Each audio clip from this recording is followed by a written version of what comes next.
Well, I'm so excited to be chatting with you today, and I'm so thrilled about your course, and it's such powerful work that you do.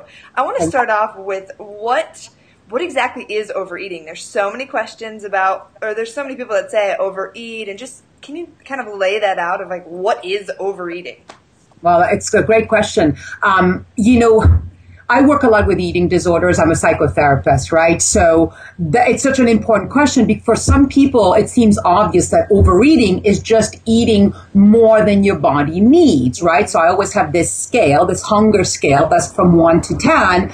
And overeating is often like an 8, 9, 10. You know, when you kind of your body just doesn't feel good. You feel the sensations of fullness. You feel lethargic. You feel kind of slow.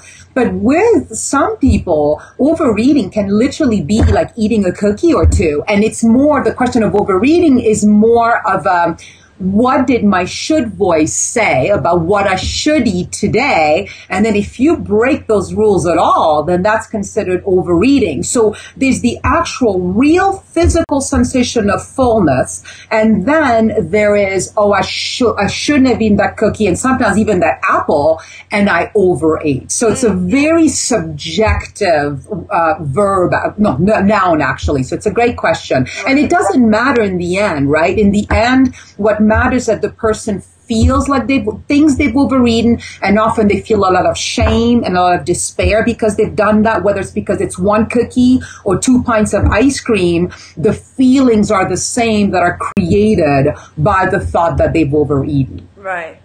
And then you have a powerful story from just kind of your journey. So what kind of inspired you to get into this work? Oh, hold on a second. You just froze. Okay, here we go. You just froze for a minute. So like many of us, I grew up in a fairly difficult environment. And so from the time I was 14 years old, I moved to the United States where I learned in a boarding school how to diet. You know, we would literally compete about dieting and who would lose the most weight because we had nothing else to do. It was an all-girls school, right? We either started to diet it.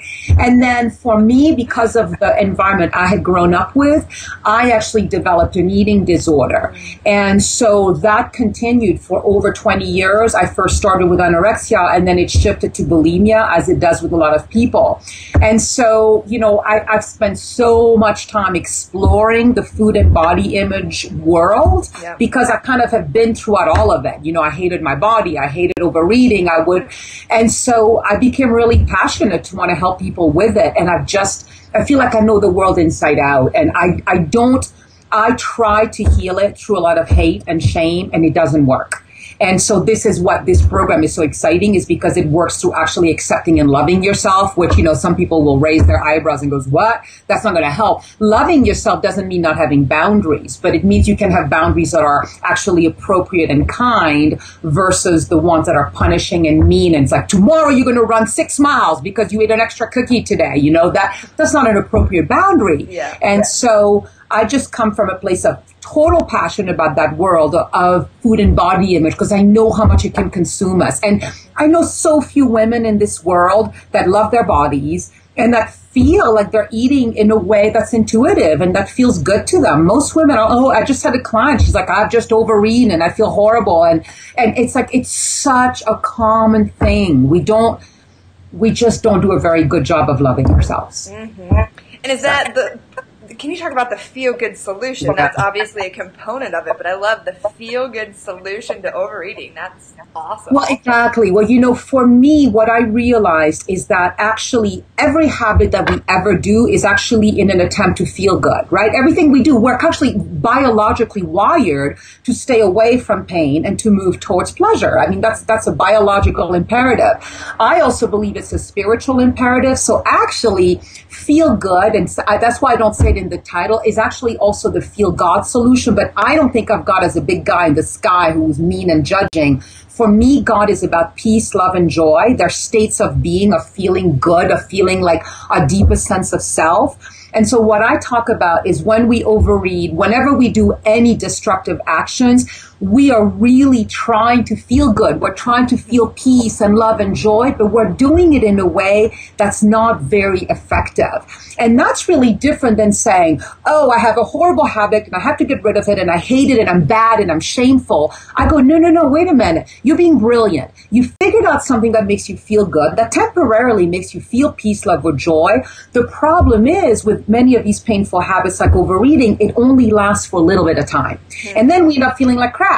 And so what I teach is, okay, well, let's figure out what is overeating trying to help you feel. Once we figure that out, let's say somebody's anxious a lot and they overeat or they're lonely or they're bored or whatever it is, they're unhappy. So once we figure out, oh, you were just trying to reconnect to feeling happy or to feeling joyful or to feeling peaceful, then we say, okay, is there a more effective way to do it? Not a better way, not a healthier way, because those are all like black and white statement, but more effective. You know, it is effective to overeat. It temporarily works. We feel temporarily good, but then we feel like crap. So what I try to teach in this program is, can we find strategies that help you feel good, that help you feel that God self effectively with the fewest possible painful consequences? Nice. Yes, because I think that, you know what, when we have big rules like I'll never overeat again or I'm going to run 6 miles a day, our rebel shows up and goes, fudge that, you know, I mean, immediately. So we got to talk to ourselves in ways that are kind and that are like using words like more effective rather than good or bad. Because the moment you say, oh, I'm going to find a more effective strategy, our rebel doesn't show up. When you say that was a bad strategy and I need to get rid of it, our rebel immediately shows up. Us, the people of us, you know, those of us who overeat, we have strong rebels. They're wonderful, but they unfortunately can be really self-destructive. So I try very hard not to trigger the rebel inside of us by using language that's kind and loving and factual as opposed to emotional. Right.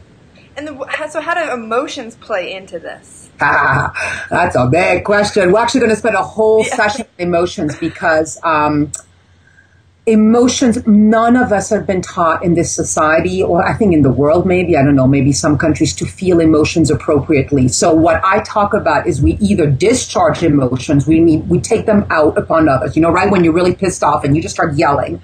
Or I've invented this word, we incharge them, we take them inward. And that is often why we overeat. It's because, especially as women, we have a tendency to take in emotions. And so a whole session is spent on teaching people how to work with emotions, because unhealed emotions are one of the primary reasons we overeat, because we have all these feelings and sensations in our body. We are scared of them. We don't want to hurt other people with them. And we also are so used to taking them against ourselves. We'll often turn to food in an effort to feel better as opposed to feeling these emotions in our body. And it's actually, we sometimes still think we're children, where feeling sad or feeling angry was actually really scary because nobody helped us out. We kind of haven't caught up to the fact that we are adults and actually somebody just taught us an effective way to work with emotions. They're actually just fine. We make such a big deal. You know, we're like, oh, I can't be angry. I can't be, you know, people say, if I start crying, I'll never stop.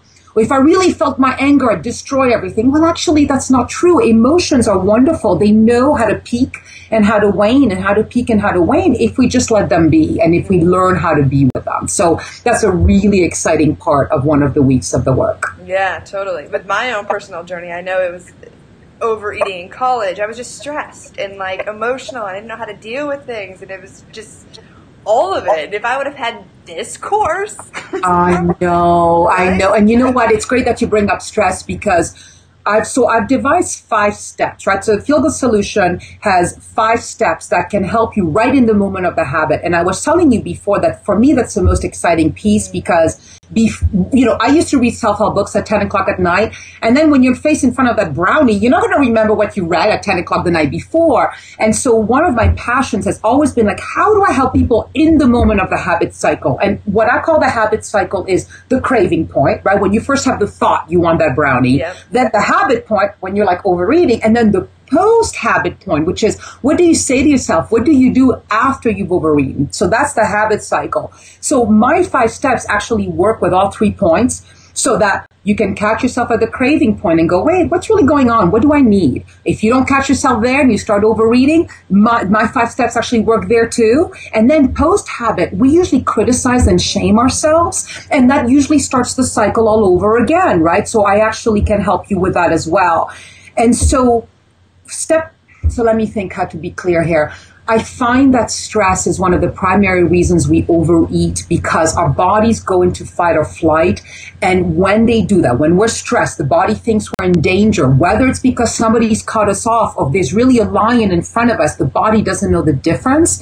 And so our ability to think rationally is cut off. This is done on purpose because the body says, I don't want you thinking whether you should run away from this lion, just run.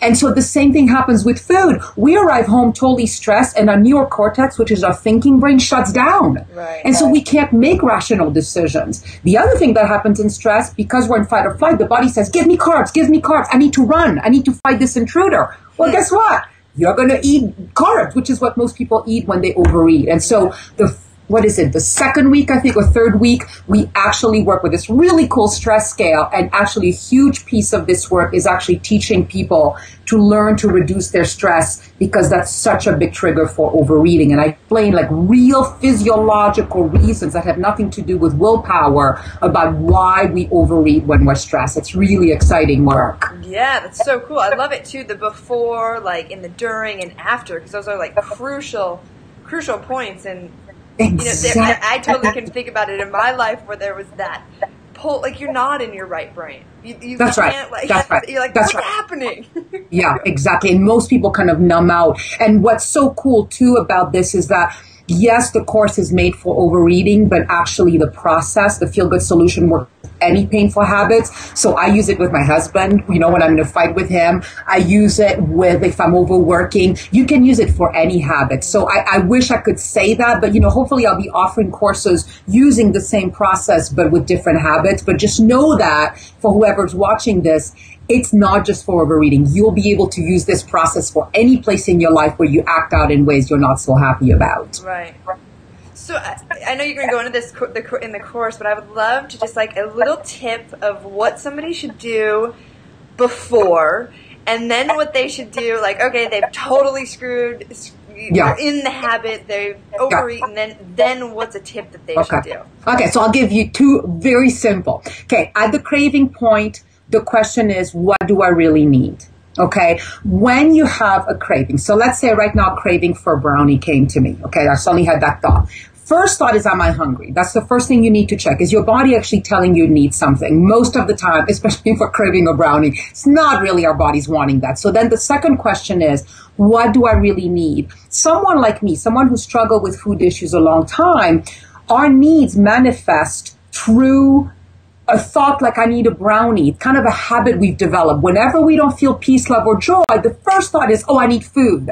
So if you say, what do I really need? Oh, wait a minute. I'm totally anxious right now. I'm kind of bored. I'm depressed.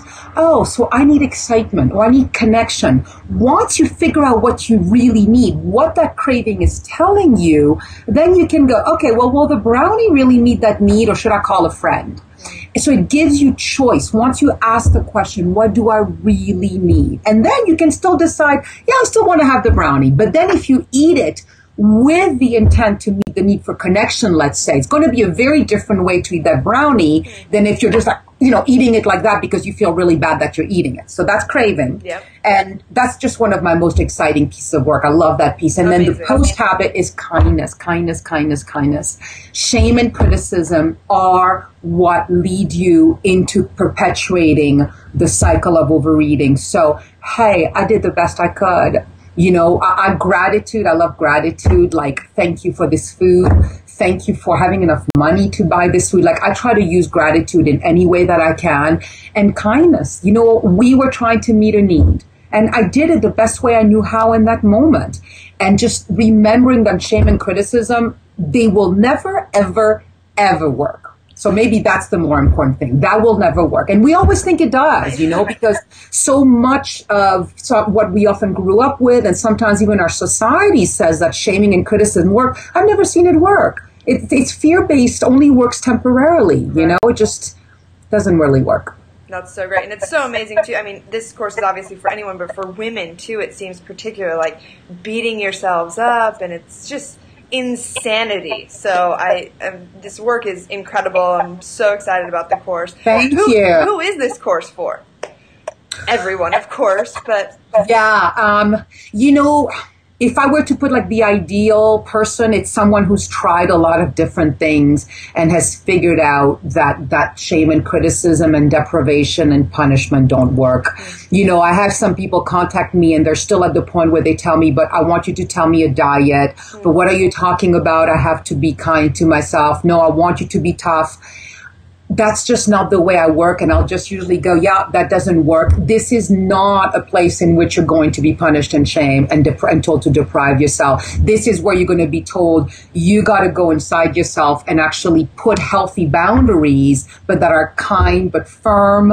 And it's when you kind of hit the wall of trying everything and nothing works anymore. Right. And I think, the other piece I would say is just taking a leap of faith with me to go inward. This isn't just a behavioral program. Now, it's also behavioral in that, those 5 steps, you actually do use a specific program when you're in the habit cycle, right? And beyond it. But it's not, you're going to weigh and measure your food. Well, and actually, that's, if you decide that's what you're going to do to be kind to yourself, that's fine. But I'm not going to tell you dieting things. This isn't about losing weight, because in the end, I've been really skinny when I had my eating disorder, and I've been normal weight and I've been heavier weight. It's got nothing to do with my happiness. Now, again, obesity is unhealthy for some people, blah, blah, blah. We know all that. But what I want is to help you feel more peace, love, and joy. And generally, when we do, we have a tendency not to overeat. Yeah. Right? I mean, it's just so my goal is more to help you feel more happier inside yourself. And generally, it follows that we take better care of ourselves. Mm-hmm. Yeah, because it's not, in the end, we want happiness, right? Right, exactly. It's not the size, whatever. That's right. I think that size is going to bring us happiness. So that's right. And happiness for me isn't the Hollywood version of happiness where you feel smiley all the time. Happiness for me is being able to roll with what life brings you and being able to be with the emotions we were talking about without being petrified, like sadness is coming or anger is coming. It's like happiness is just allowing life to be what it's supposed to be in a calm and peaceful way. Beautiful. Love it. Well, thank you so much for sharing your wisdom. Exciting. It's fun to talk to you. Yeah, I'm so excited about your course. And again, thank you so much for your wisdom.